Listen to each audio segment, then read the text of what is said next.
K-pop is known to usually have fun music and catchy lyrics, including their bright music videos. However, as we already know, looks can deceive. Do you know that struggles and pain are what's underneath all that happiness and positivity K-pop is portraying? If you don't, that's exactly why we are here. Hi, K-pop Pigeon in here, welcome back to our channel. We assume you are already familiar with the fact that if any young person wants to become a K-pop idol, they have to sign contracts with one of the entertainment companies in South Korea. They can get into a company by auditioning by themselves or being street casted. Once a person signs with a company, they become a trainee and are supposed to begin with all the preparations for becoming a famous K-pop star. Now, we all know that the Korean entertainment industries have high standards when it comes to their performance and trainees, and that is sadly exactly when all the problems usually begin to form too.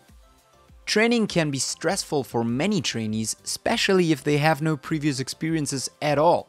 Daily singing, rapping, dancing lessons can be really exhausting. If somebody agrees to become a trainee, they in most cases agree to not have a say in anything at all.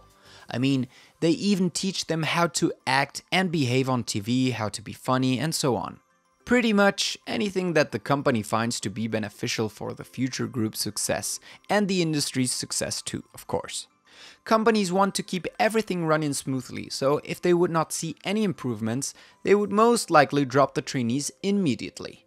One more thing, since K-pop became popular internationally too, trainees have to study foreign languages, mostly English, even before debuting.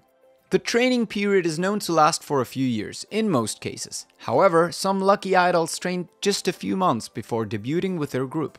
The second really important thing is Korea's very high beauty standards. The companies don't just look for talent and dedication in their trainees and idols. They want them to have good looks and maybe even better looking than the average standards. Believe me or not, there are cases when companies even recommend their trainees to undergo plastic surgeries before debuting, because they don't find them enough good looking. Can you just imagine how badly that can affect teenagers, young adults, and the image that they have of themselves? Even if plastic surgeries are not forced, most trainees and idols decide to undergo them anyway, out of the fear of being rejected later, of course. A lot of them will not hesitate to fix their appearance, being told that good-looking idols attract more fans and fame. Another thing is, sadly, that companies are usually the ones taking care of everything and making sure everything is running smoothly. If a person wants to become an idol, they have to be prepared for not having a say in many things, sometimes even music and lyrics.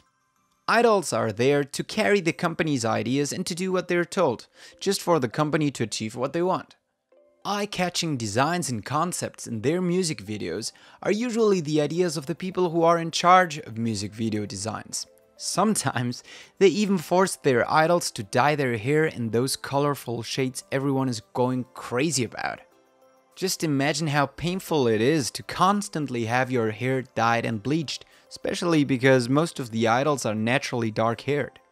Entertainment companies usually have extreme control over their idols' private lives. They make them not just eat healthy, but constantly be on really strict diets and go to the gym, where they can very easily overwork themselves. Most companies also don't allow their idols to date anyone. And when I say anyone, I really mean it. That is just an unwritten rule in the whole K-pop industry. The companies believe that their groups will have more devoted fans if the idols stay single while being a part of a group. What they have in their minds is apparently that not dating anyone and being single makes the idols appear more accessible to their fans. We believe that everyone would agree with us that it's just too cruel not to let young people have their love lives just because some delusional fans who seriously think they will marry their idol. I mean, come on.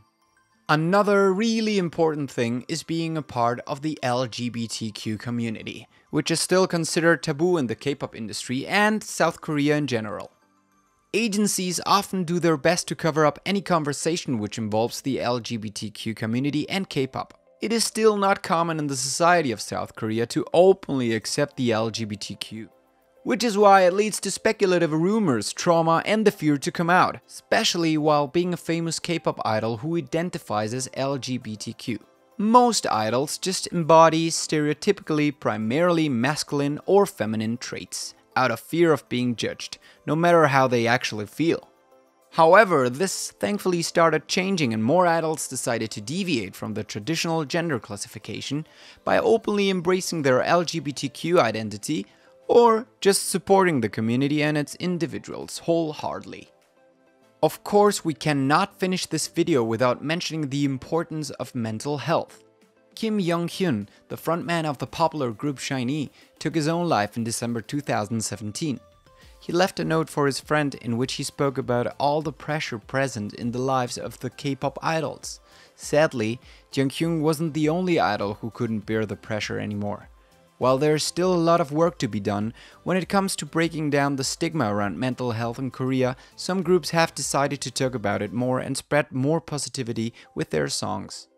Let's just hope that people will become more aware of the importance of mental health and just all the pressure idols deal with. We do not want to lose anyone else just because their companies decided to ignore them and their mental health. Sejong fans are a whole another topic for themselves, but we will mention some extreme cases. They are known to be very possessive and attack their idols if they get too close to them, just so that they can get any type of physical contact. In the most extreme cases, some Sejong fans would devote their whole lives to stalking their idols. Those who are not old enough to drive take cabs, if they have enough money, in hopes of following their idols and getting to know where they live, and so on. I don't know about you, but I would be pretty freaked out if people were constantly following me to my house and stalking me. Idols have to be really cautious, followed by their security guards most of the time, and the reason for that is exactly this one. There are many more things, but we think these ones are the most important to know. We hope you learned something today while watching this video. Please respect your idols and their hard work, because we all know too well what they go through. What was the most shocking information you heard from us? Let us know by commenting down below. And don't be shy to leave a like if you liked this video.